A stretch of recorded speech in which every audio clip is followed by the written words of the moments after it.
Bonjour à tous et bienvenue sur ce webinaire Loxone France. Je m'appelle Adrien et je suis ravi aujourd'hui de faire ce webinaire avec vous pour vous présenter la technologie et la solution Loxone.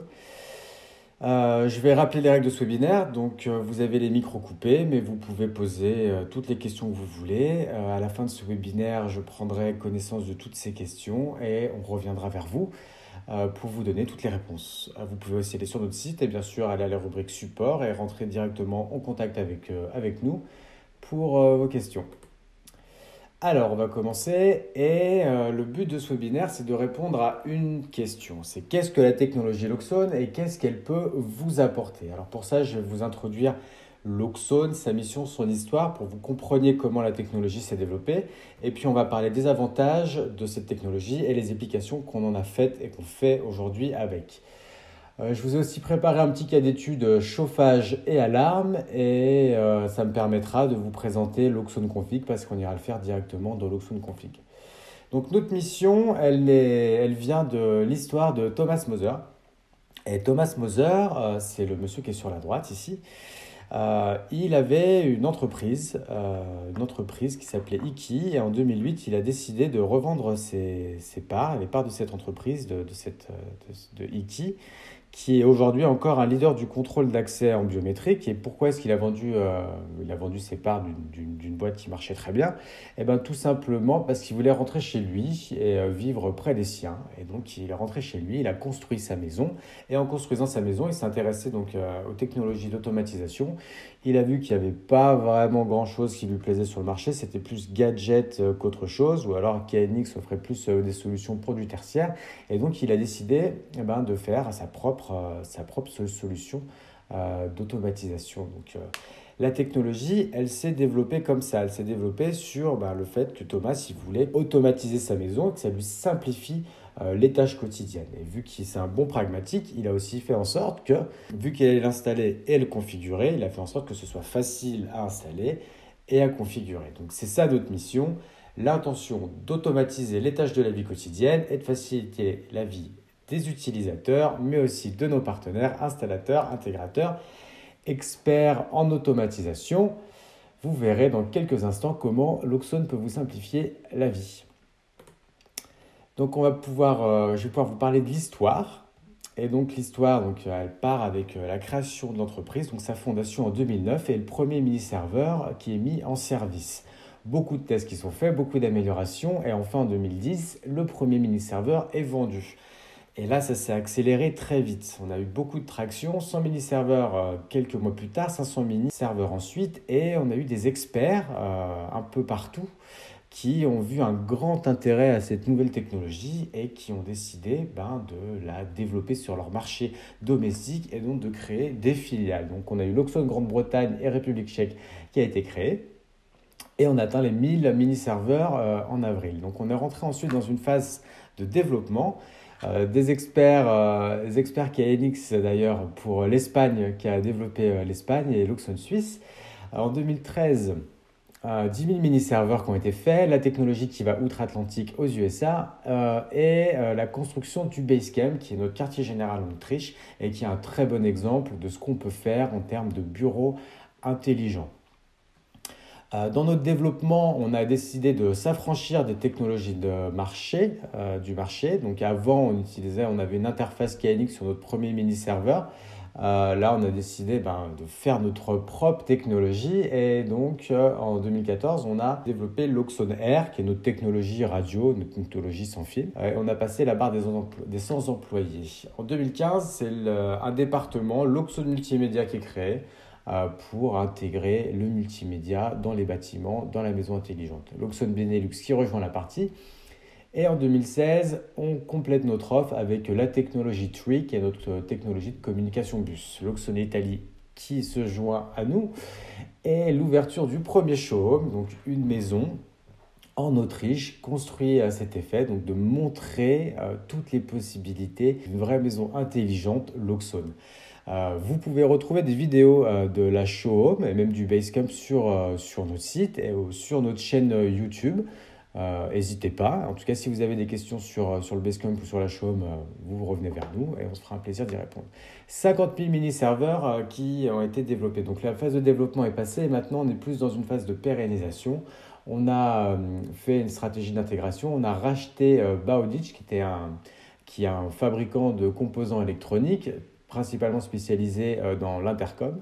Et on a passé la barre des 200 employés en 2017. Loxone Allemagne qui arrive en 2018, Loxone Chine qui arrive en 2019, la barre des 100 000 projets faits en août 2019. Et 2020, ce sera l'année de la France, avec notre quartier général français qui est en train de se construire à Lyon, qui sera prêt en 2011 et qui comportera une chaume pour la maison, une chaume pour les bureaux, et qui sera bien sûr accessible pour visite à nos partenaires et les utilisateurs. Alors maintenant, les avantages de Loxone. Donc pour vous les dire, je vais devoir vous présenter le mini-serveur. Donc le mini-serveur, on en a deux maintenant. On a eu une deuxième version qui a été faite en 2019. Le mini-serveur génération 1, lui, a été fait tout début. Et il a été fait donc pour pénétrer le marché, comme je disais. Il a une interface KNX dessus à laquelle on peut venir se connecter sans limite. On peut connecter des appareils sans limite.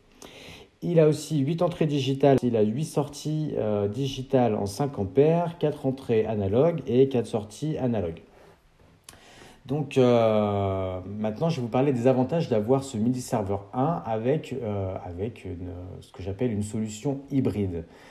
Donc ces avantages-là, c'est le retour d'expérience qu'on a de nos partenaires, ou en tout cas c'est un petit peu la configuration qu'on avait. Au début, ils ont donné un essai à Loxone, principalement parce que dans notre mini-serveur, on a un web serveur et donc on offre, nous, une web interface gratuite. Et chez certains concurrents, la web interface, l'interface web, l'application client, elle est payante. Et elle peut être très chère, à tel point qu'elle peut être au prix d'un mini-serveur. Donc c'est ça qu'ils ont bien aimé. À la base, ils ont mis un pied dans la technologie avec ça, donc avec l'interface web gratuite. Et ensuite, ils ont bien aimé le fait qu'il y avait la maintenance à distance, donc on peut faire toute la programmation à distance. Le support, notre support qui est gratuit, à vie bien sûr. Et donc, ça va permettre d'avoir une configuration simplifiée avec notre support et surtout parce qu'on a un module central qui permet de contrôler toutes les fonctions intelligentes de la maison. Donc, voilà les avantages. Et qu'est-ce que ça veut dire pour vous? Ça veut dire que vous pouvez avoir tous ces avantages-là en utilisant le matériel de votre choix et en utilisant les protocoles que vous préférez. Donc, on a des extensions protocolaires avec Modbus, DALI, KNX, DMX, RS232. Ocean et bien d'autres. Je ne peux pas toutes vous les dire, mais si vous voulez toutes les connaître, n'hésitez pas, posez-nous la question et on revient vers vous. Maintenant, je vais vous parler de la solution 100% Loxone. Donc, ça montre l'évolution du mini-serveur.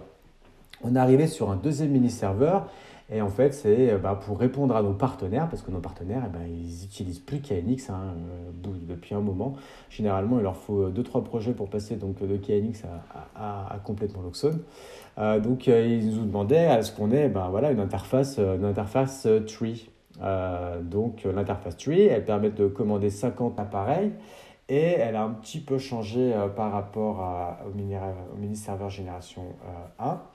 C'est qu'on a des entrées en digital en push-in, des entrées en analogue en push-in. On n'a plus de sortie analogue parce que nos partenaires s'en servaient plus, donc on les a écoutés, on n'allait pas en remettre. Et on a mis des relais plus puissants, donc 8 toujours, en 10 ampères cette fois-ci. On a aussi mis la carte SD sur le haut, pareil, parce que c'était plus pratique pour eux, parce qu'avant elle était sur le côté. Donc voilà, donc une évolution qui a été faite bien sûr avec le retour de nos partenaires. Donc notre mini-serveur, si on veut aller complètement Loxone, on va utiliser des extensions Loxone. Donc là, je vous ai qu'il y avait une interface Tree. Si on a plus d'appareils, on utilise une extension Tree qui va permettre de commander jusqu'à 100 appareils et une extension Airbase ou une extension Airbase qui pourra commander toute la gamme Air de Loxone. Et donc, ça va permettre de commander beaucoup d'appareils. Vous allez le voir. Je ne peux pas tous vous en parler, ça prendrait beaucoup trop de temps et donc je les ai mis par fonction principale. Donc on retrouve dans la sécurité, contrôle d'accès, alarme, lumière, interrupteur, climat intérieur, multimédia, ombrage, jardin, piscine et encore bien d'autres. Donc si vous voulez en savoir plus, n'hésitez pas, posez-nous des questions sur une fonctionnalité en particulier que vous aimeriez connaître et nous on reviendra vers vous avec la réponse. Donc, utiliser tous ces composants Loxone, qu'est-ce que ça va apporter comme avantage? Eh ben, ça va apporter donc les mêmes que la solution hybride, mais bien sûr, ça va apporter des petits plus en configuration simplifiée.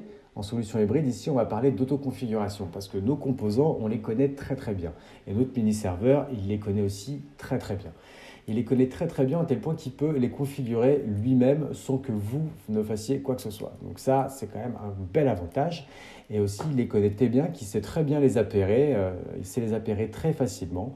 Et donc ça, je pourrais vous le montrer tout à l'heure. Il y a aussi la simulation et le live view qu'on peut permettre. Et bien sûr, si vous avez des questions là-dessus, vous pouvez les poser. Mais aussi, il y a des vidéos sur l'autoconfiguration, l'appairage simplifié et les simulations et live view qui sont sur notre chaîne YouTube.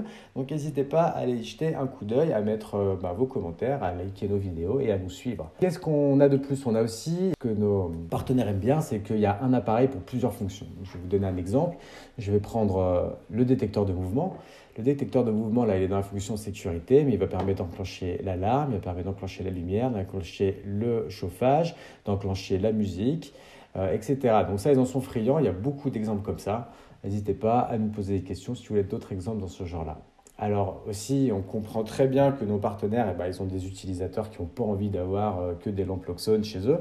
Et donc, pour ça, on utilise bien sûr des extensions en entrée digitale, en sortie digitale, en entrée analogique, etc., qui vont permettre d'utiliser les appareils de votre choix ou celui de votre client final et de revenir ensuite dans une solution hybride. Donc, l'avantage, c'est que plus vous avez de composants Loxone, plus vous allez gagner de temps en configuration, en appairage, plus ça va vous simplifier la vie et plus vous allez pouvoir être compétitif sur vos projets. Je vais maintenant parler un petit peu de Loxone Air. Donc Loxone Air, on a un troisième mini-serveur qui s'appelle le mini-serveur Go. Donc ça, c'est pour les petits projets de rénovation. Donc il n'y a pas du filaire, c'est vraiment que de la technologie Air et on a toute une gamme de produits qui ne se limite pas qu'à ça. On a aussi des lampes, on a pour le système d'ombrage, et donc qui permet d'avoir un appartement complètement intelligent que l'utilisateur peut prendre tous les composants et aller dans un autre appartement s'il le souhaite. Donc voilà, c'est une très belle technologie pour tous les projets, quels qu'ils soient. Justement, on va voir les domaines d'application. Donc, on a commencé avec les smart home, comme vous le savez. Mais avec le temps, ce qui est possible avec une maison, c'est aussi possible avec un bâtiment. On a fait des bâtiments tertiaires en bureau qui sont très intelligents, qui font gagner beaucoup d'argent, d'économie de chauffage. Vous le verrez, je vous montrerai sur les cas de chauffage aux utilisateurs. Des designs un peu particuliers, des designs très jolis avec des jeux de lumière qui ont été faits pour les hôtels et restaurants, tout en leur continuant à faire gagner de l'argent. Des exigences un peu spéciales sur des très belles petites églises en lumière, par exemple. Et moi, j'en ai deux projets que j'aime beaucoup. C'est le projet de la Croix-Rouge, donc le bâtiment de la Croix-Rouge à Barcelone. Donc tout automatisé Loxone. Et d'ailleurs, on a fait aussi une très belle église à Barcelone, qui est mondialement reconnue, que vous devez certainement connaître. Et aussi, on a permis à un partenaire d'équiper sa brasserie avec la technologie Loxone, ce qui en a fait la première brasserie intelligente au monde avec la première Smart Beer.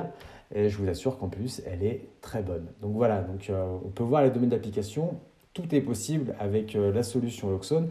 Monsieur les experts en automatisation, la limite, c'est votre logique. Et vous pouvez aller très très loin, je vous l'assure, avec la solution Loxone.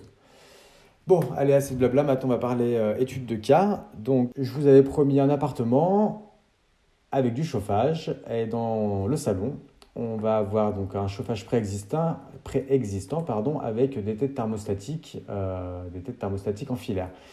Dans la chambre, on a enlevé ces têtes thermostatiques en filaire parce qu'on voulait plus de fil et puis on a mis la technologie Air, donc tête thermostatique Air, donc avec des batteries comme vous pouvez le voir. Donc les batteries, les piles, vous n'allez pas les changer tout de suite, ça tient 2 ans, donc vous inquiétez pas, il n'y aura pas de problème. Ensuite, dans la salle de bain, on va utiliser un chauffage au sol on-off et on va faire une petite logique de chauffage en raccordant un sèche-serviette à une smart socket et on va contrôler la smart socket. Pour contrôler le chauffage, on va utiliser les sondes de qualité d'air Loxone Air. Et voilà pour le chauffage. Maintenant, pour l'alarme, on va utiliser une sirène, un capteur de brise-glace dans le salon et un contact de porte pour la porte d'entrée. On rajoute à ça un mini-serveur et une extension Air. Et on est bon, on peut partir. Donc on va aller ouvrir. Voilà, j'ouvre l'Oxone config, donc je suis dedans, j'ai préparé juste 3 onglets, chambre, salle de bain, salon, et je vous ai marqué les logiques qu'on va faire ensemble. Pour ce faire, moi, vous voyez, je suis connecté déjà à une Smart Home, à un mini-serveur. Donc, je vais vous montrer, je vais me déconnecter. Et pourquoi, en fait, je me suis connecté à un mini-serveur? Parce que je vous ai dit que notre mini-serveur, il avait un web serveur, et donc, il permet d'avoir une web interface gratuite. Donc, je vous en ai parlé de cette web interface. Maintenant, je vais vous la montrer quand même. C'est la moindre des choses. Donc ce mini-serveur, il est placé dans une valise de démonstration. Et dans une valise de démonstration, il y a plein de composants aussi. Mais surtout, je vais trouver mes extensions Tree et Airbase. Donc moi, j'ai besoin qu'une d'une extension Airbase. Si vous voulez en savoir plus sur la valise de démonstration, n'hésitez pas à poser la question. Sinon, vous avez aussi des vidéos sur la chaîne Loxone France où j'explique exactement les composants de la valise. Donc n'hésitez pas à y aller et à mettre vos commentaires. Donc maintenant, on va aller sur notre mini-serveur et puis on va aller rechercher nos extensions pour aller mettre l'extension R pour mettre tout notre matériel R. Donc je vous avais dit que notre mini-serveur, j'avais dit qu'on connaissait bien nos composants. Et vous voyez que notre mini-serveur, là, il est relié en filaire à l'extension R et à l'extension Tree et il les connaît tellement bien qu'il connaît leur numéro de série, leur numéro de version. Et donc, il me suffit juste d'ajouter les appareils, de cliquer sur OK et d'aller enregistrer dans le mini-serveur pour bien lui dire quand même, au mini-serveur, parce que là, c'était juste dans le logiciel. On va le laisser travailler. Là, j'ai mes deux extensions qui sont passées du rouge au vert. Voilà, c'est appairé. Donc, vous voyez, l'appairage, il est quand même assez facile, assez intuitif. Et maintenant, on va aller ajouter un appareil R. Donc là, je ne vais pas pouvoir faire recherche d'appareil R parce que je n'ai pas les appareils. Mais par contre, je vous dis qu'on peut travailler sans avoir les appareils. On peut travailler en amont dans la configuration d'un projet. Et donc, on va ajouter un appareil R. Donc, on avait besoin de 3 sondes de qualité d'air. Donc, sonde de qualité d'air numéro 1, je la mets dans la salle de bain, peu importe. Après, la sonde de qualité d'air numéro 2, je vais la mettre dans la chambre. Et enfin, la sonde de qualité d'air numéro 3, je vais la mettre dans le salon. Voilà pour les sondes. J'avais dit que j'avais une tête thermostatique R, donc là, à mettre dans la chambre. Alors, tête thermostatique, la voilà.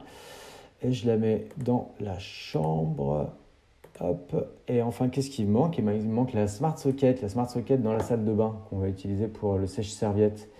Alors, la voilà, Smart Socket. Et puis, on va la mettre dans la salle de bain. En universel, appliqué, et voilà. Donc là, on a tout notre matériel R, on le retrouve dans nos périphériques, ici, et on va pouvoir commencer la logique de chauffage de la chambre. Parce qu'on a juste besoin d'une tente de température qui est dans la sonde de qualité d'air et une tête thermostatique Loxone R. Donc, je vais aller commencer par ma tête thermostatique et je vais la glisser. Voilà, donc là, j'ai la sortie, c'est la sortie de ma tête de thermostatique, c'est ça que je vais commander. Et maintenant, j'ai besoin de mon entrée. Mon entrée, c'est ma sonde de qualité d'air, donc celle de la chambre. Et vous voyez qu'en plus, elle fait une sonde de température, mais aussi un capteur d'humidité. Vous verrez, on s'en servira dans la salle de bain. Donc là, je prends la température et maintenant, je vais aller ajouter un bloc fonction au milieu. Le bloc de fonction donc pour le chauffage. Donc là, vous voyez, on en a plein. On en a plein pour l'ombrage, le multimédia, avec des logiques particulières pour l'éclairage. Ou alors, je peux faire aussi F5 et taper donc thermostat intelligent, le voilà, hop, je le glisse au milieu de la pièce. Qu'est-ce qu'il me reste à faire? Il me reste à glisser mon entrée et ma sortie dessus et vous voyez, voilà, c'est fait. Voilà, c'est configuré, vous voyez, ça n'a pas pris bien longtemps. Maintenant, comment je vais vous prouver que c'est configuré? J'ai la possibilité de tester, de simuler ma configuration. Donc, je peux la simuler à l'heure actuelle aussi, je peux la simuler à une autre heure. Si par exemple, j'ai envie de simuler mon planificateur de chauffage sur le thermostat intelligent. Donc là, hop, je vous montre rapidement.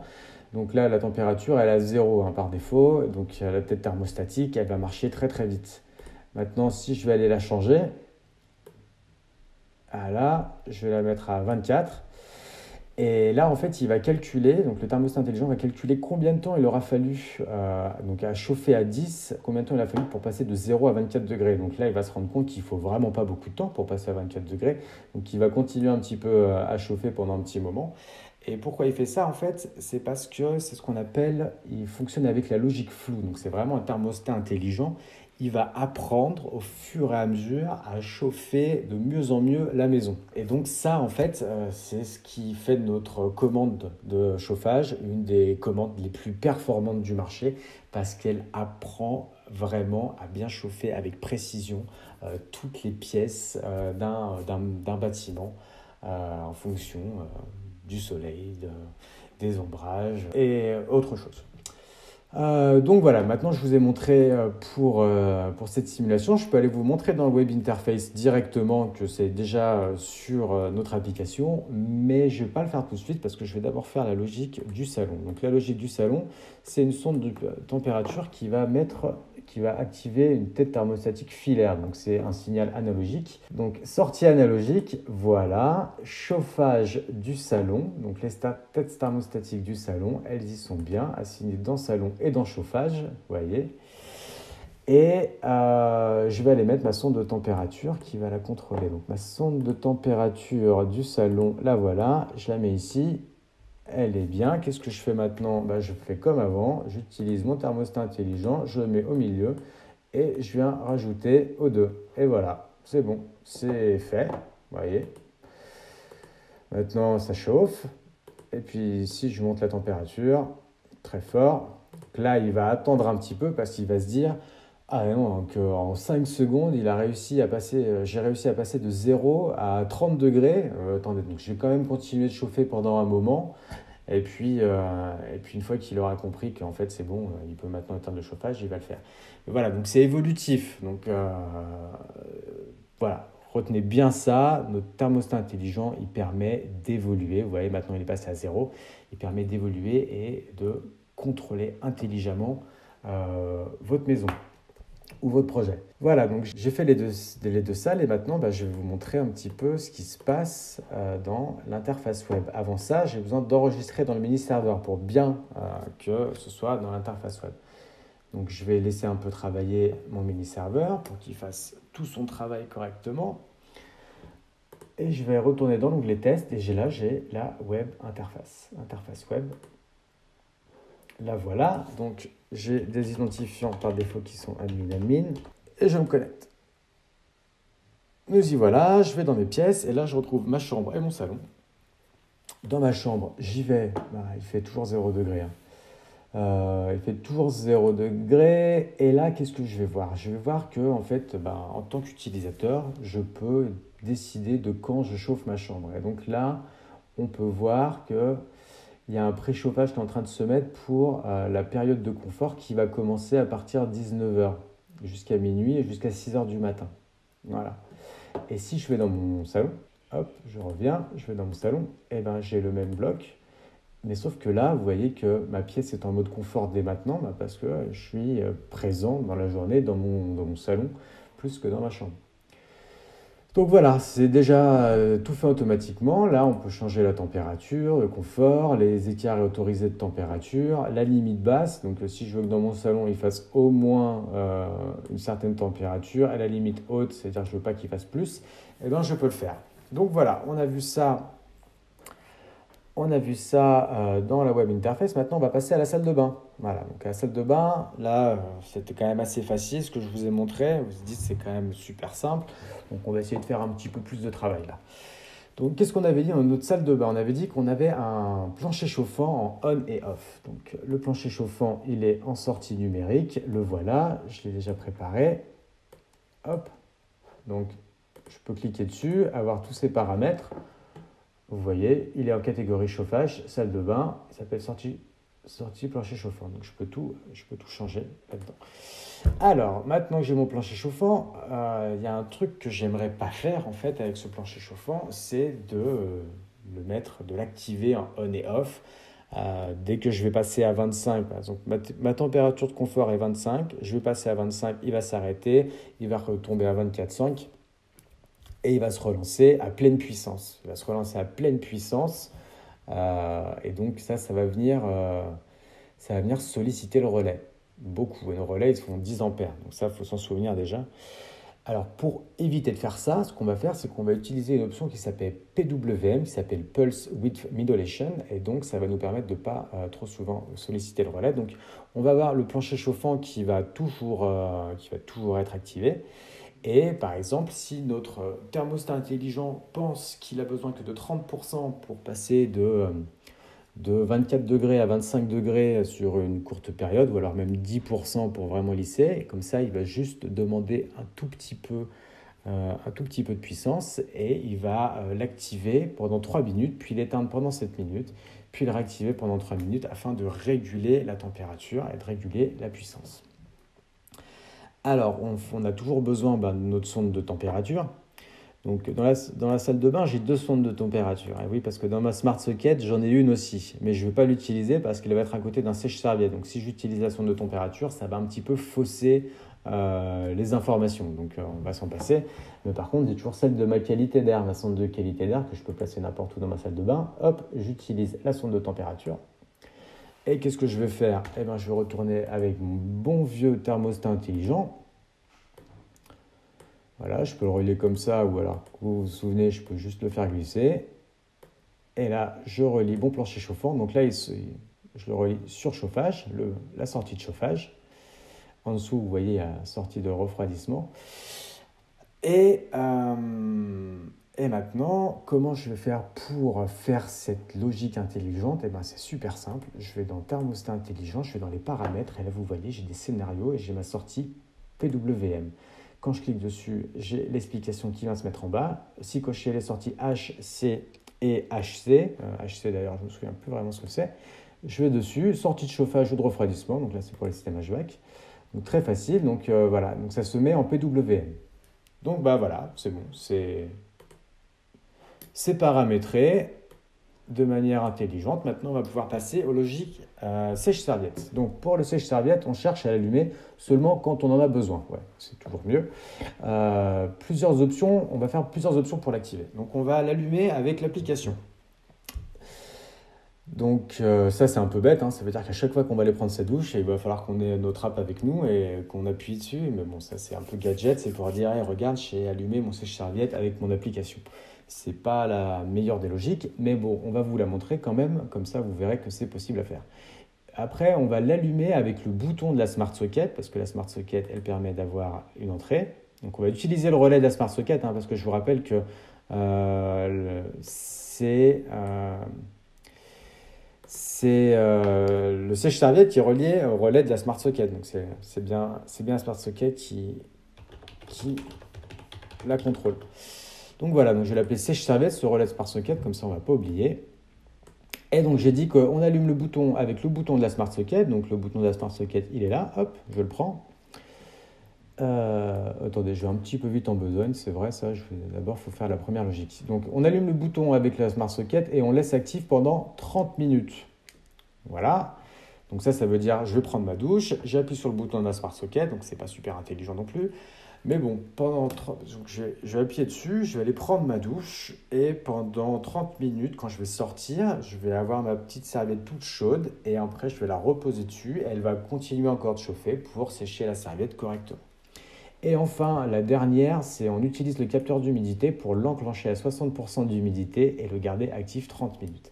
Donc ça, c'est intelligent, tout simplement parce que en tant qu'utilisateur, on n'a besoin de rien faire du tout. On rentre, on prend notre douche, l'humidité de la pièce va monter jusqu'à un certain seuil, ici ce sera 60%.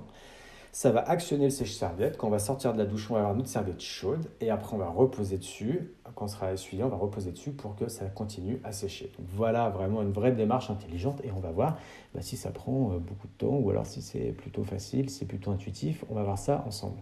Donc on va d'abord commencer à l'allumer avec l'application. Alors ça c'est très simple. Donc pour ça, il me suffit d'aller dans mes blocs intelligents et d'avoir tapé interrupteur. Voilà, je tape interrupteur. Hop, et puis je vais relier ça à mon sèche-serviette. Et voilà, c'est tout. Donc j'enregistre bien dans le mini-serveur. Je vais le laisser le temps de travailler, le temps qu'il apprenne donc, cette nouvelle fonction que je viens de lui mettre. Il charge le bus, et maintenant je vais pouvoir aller vous montrer ça encore un petit peu, faut bien qu'il travaille. Et la web interface, admin, on se connecte. On va dans la pièce, on va dans la salle de bain. Donc, vous voyez, là, j'ai oublié d'assigner ma salle de bain. Donc, c'est pour ça qu'il a marqué non assigné. Donc, c'est une petite erreur de ma part, mais on va la corriger juste après. Donc, en tout cas, là, c'est bien ma salle de bain. Donc, j'ai toujours mon climat intérieur. Et hop, j'appuie sur On. Ah, mais oui, je vous ai oublié de vous montrer le Live View. Justement, c'était l'occasion de vous montrer le Live View. Vous voyez, le Live View, maintenant, il se met en On, il est en Off. Je vais retourner dans mon application et vous voyez que maintenant, ça marche bien en direct, on-off. Je peux contrôler mon sèche-serviette avec mon application. Voilà, donc ça, c'était la première logique. Donc, j'ai fait une petite erreur. Je ne sais pas si vous l'avez vu, mais vous voyez qu'en fait, mon onglet salle de bain, je ne l'avais pas assigné. Donc, c'est pour ça que dans l'application, c'était marqué non assigné. Si je mets salle de bain et que j'enregistre dans le mini-serveur, là, c'est bon, ça va réparer. Ça va être tout bon. Je vais arrêter le Live View. Et maintenant, je vais passer à la deuxième logique. Alors, la deuxième logique, c'était on utilise le bouton de la Smart Socket et on le laisse actif pendant 30 minutes. Alors, comment qu'on va faire ça? On va utiliser un bloc fonction qui s'appelle temporisation. Je vous dis, on a un bloc fonction pour tout. Et on va faire temporisation sur off. Off, voilà. Comment on va le connecter à trigger, à TR trigger, et on va le relier à notre relais de Smart Socket, donc à notre sèche-serviette indirectement. Et donc, on veut qu'il reste actif pendant 30 minutes. Ici, dans les paramètres du bloc, parce qu'on peut aussi avoir toujours l'explication, mais dans les paramètres du bloc, on a durée du délai. Donc là, c'est 1 seconde. Donc 30 minutes, ça fait 1800 secondes. Et voilà, c'est terminé. On a fait notre logique. Donc on commence la simulation. Hop, on met sur On. Après, c'est sur Off. Ça reste sur On. Et ça reste sur On pendant 30 minutes. Donc on va attendre 30 minutes. Ou alors, on ne va pas attendre 30 minutes. Ce qu'on va faire, c'est qu'on va plutôt changer la durée du délai. On va la mettre à 5 secondes pour que vous puissiez bien voir.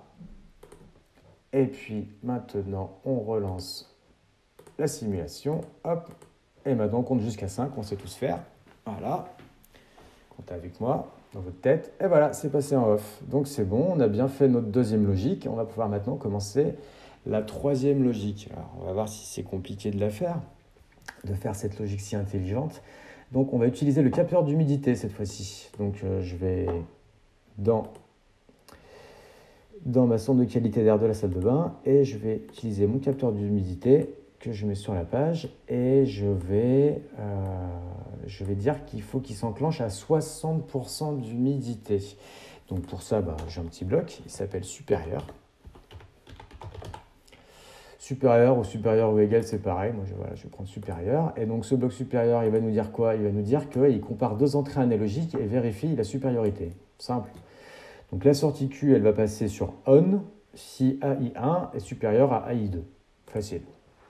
Donc, mon capteur d'humidité, je le mets sur AI1 et je veux qu'il soit supérieur à 60. Donc là, mon AI2, ça peut venir d'un autre appareil. Ou alors, je vais dans les paramètres et je définis sur 60. Voilà, j'ai mon capteur d'humidité, je vais mettre la valeur cible, donc 0, 1, 0, valeur cible 2, je vais mettre à 100 pour avoir un pourcentage. Voilà, et maintenant je vais mettre la temporisation, je fais un copier-coller de mon bloc, il est déjà à 5 secondes, si vous vous souvenez bien, je le mets sur trigger, hop, et je mets ça sur mon sèche-serviette, enfin sur le relais. Sur le relais de ma Smart Socket et maintenant c'est bon, je vais pouvoir tester. Je commence la simulation. Donc je suis sur du pourcentage, vous voyez, et là je suis à 60. Donc je commence, je rentre dans ma salle de bain et je commence à prendre ma douche. La température, l'humidité, elle monte, elle va arriver à 60. À 60, il se met sur on, il se met en route. Si l'humidité redescend, elle reste toujours sur on pendant 5 secondes. Et ça, ça veut dire quoi?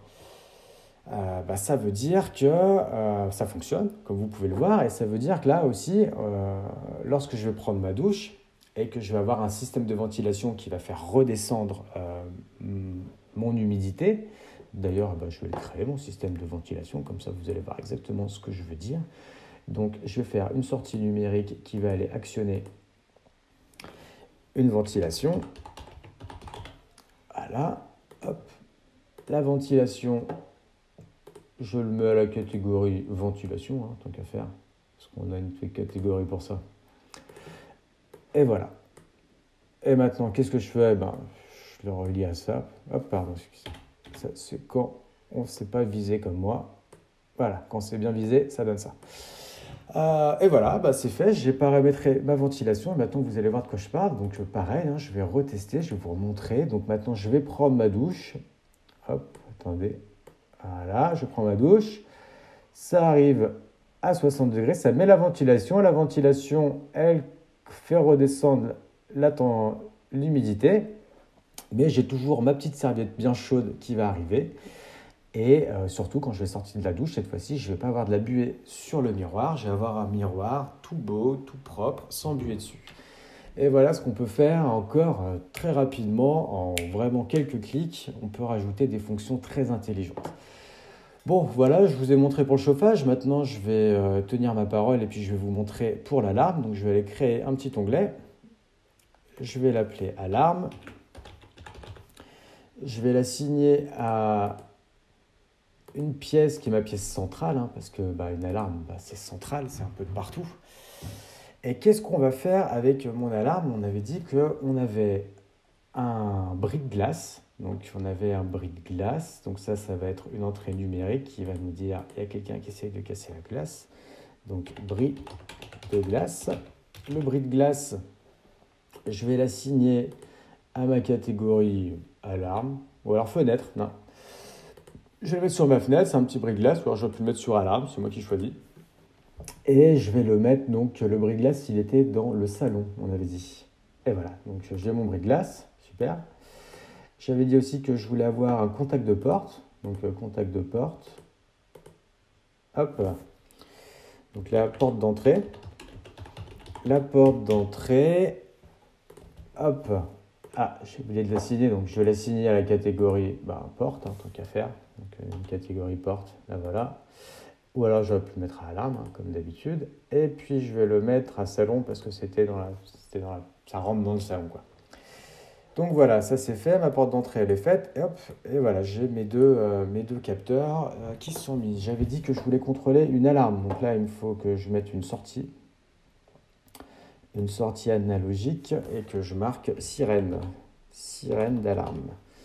Donc la sirène, je peux la mettre dans centrale, donc catégorie alarme cette fois-ci, voilà, alarme, et puis on va la mettre en centrale. Voilà, donc j'ai ma sirène. Alors, qu'est-ce qu'il me faut au milieu maintenant pour faire ma logique d'alarme? Il va me falloir un bloc fonction, vous vous en doutez, qui s'appelle alarme, hein, facile, pas faire plus compliqué.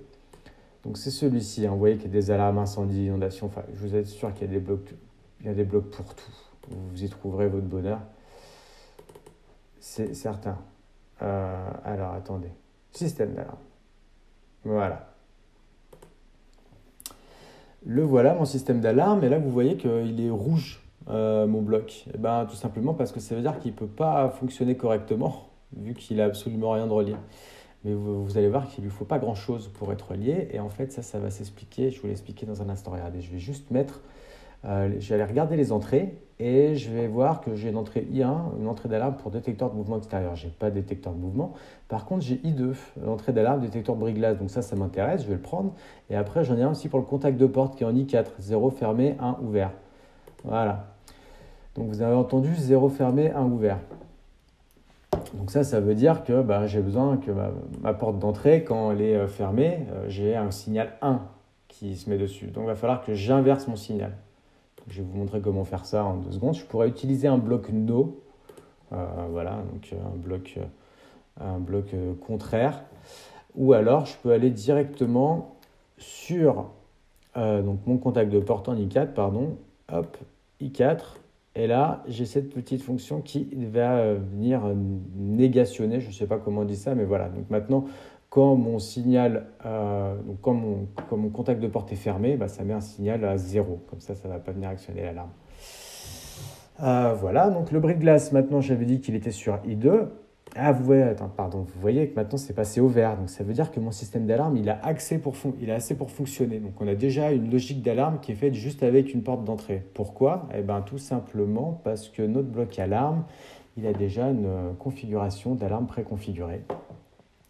Et en fait, on va aller voir les sorties. Et donc vous voyez que Q1 devient actif après la durée D1 en cas d'alarme. Et quand on va dessus, c'est une alarme silencieuse. Et ça va venir nous avertir dans l'application qu'il y a quelqu'un qui est en train de rentrer. Ben, là, en l'occurrence, par la porte. Si je me parle de gaz, ce sera par la fenêtre. Et voilà, donc on a déjà Q1 qui est utilisé pour l'alarme silencieuse. Q2, il va venir être actif après la durée D2. Donc après la durée D2, on va mettre la sirène d'alarme en route. Et là, toutes nos durées, on les retrouve ici. D1, ça se met tout de suite, et D2, ça va se mettre à 20 secondes. Donc on va avoir notre sirène d'alarme à 20 secondes qui va venir se mettre. Qu'est-ce qu'on peut faire aussi avec l'alarme? Eh ben, on peut aller appeler au secours. Pas mal ça, d'appeler au secours. Donc on va sur notre mini-serveur, et bon, il y a besoin d'un service pour ceci, mais là, voilà, je vous montre. Là, on va avoir les contacts d'urgence. Donc, je vais prendre le contact d'urgence numéro 2 et puis on va appeler quelqu'un. On va appeler, écoutez, on va appeler maman parce que c'est généralement maman qui vient nous sauver dans ce genre de situation et on va lui mettre son numéro de téléphone. Donc, on va mettre le profil international, donc 0033 pour la France. Et puis après 4, 58, 45, 89, 56. Voilà, donc vous amusez pas à refaire le numéro quand même, ce serait pas marrant, vous pourriez tomber sur des gens, ça risquerait de les énerver. Voilà, donc maintenant on a bien notre contact maman qui a été mis. Voilà, je vais prendre maman, je le mets ici, facile, et puis je vais dire que ça appellera maman au bout de 40 secondes, parce que c'est marqué là, la Q3, ce sera au bout de 40 secondes. Donc au bout de 40 secondes, maman, elle va recevoir un message vocal de style Google avec une voix. Et puis ce message vocal, il peut dire tout le texte qu'on lui demande. Donc si je vais écrire du texte et je dis maman, aide-moi, aide-moi, et ça va appeler maman, ça va faire maman, aide-moi, aide-moi. Ou alors dire appeler le voisin ou n'importe quel message, vous pouvez rentrer ce que vous voulez. Donc voilà, maintenant on a notre logique d'alarme. Et puis on va aller voir si ça marche. On va aller voir si ça marche, donc on va enregistrer dans le mini-serveur et puis on va aller voir même directement dans l'application, voir si ça fonctionne. Donc on laisse notre mini-serveur fonctionner, marcher un petit peu. Donc quelques secondes, il aura terminé. Le voilà, il a terminé. On va aller tester et on va faire du live view. Alors, j'ai besoin de l'armer, mon système d'alarme. Donc mon système d'alarme, j'aurais pu utiliser un bouton trigger pour l'armer, donc n'importe quel bouton, mais je peux aussi faire depuis l'app. Donc je vais laisser depuis l'app. Ici, en sortie AQ, on a une sortie qui nous dit si l'alarme est à 0 désarmée, à 1 armée avec détecteur de mouvement, à 2. Voilà. Donc ça va nous dire si l'alarme elle va être armée ou pas. Je vais utiliser le live view avec les changements. Donc, changement manuel de valeur, il est déjà là. Donc, quand je clique dessus, vous voyez que j'ai mon bris de glace que je peux actionner, ma porte d'entrée que je peux actionner. Et maintenant, je vais aller dans ma web interface. Je vais taper admin.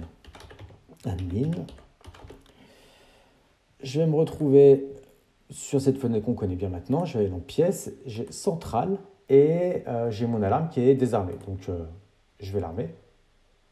J'utilise mon mot de passe de visualisation 1, 2, 3, 4.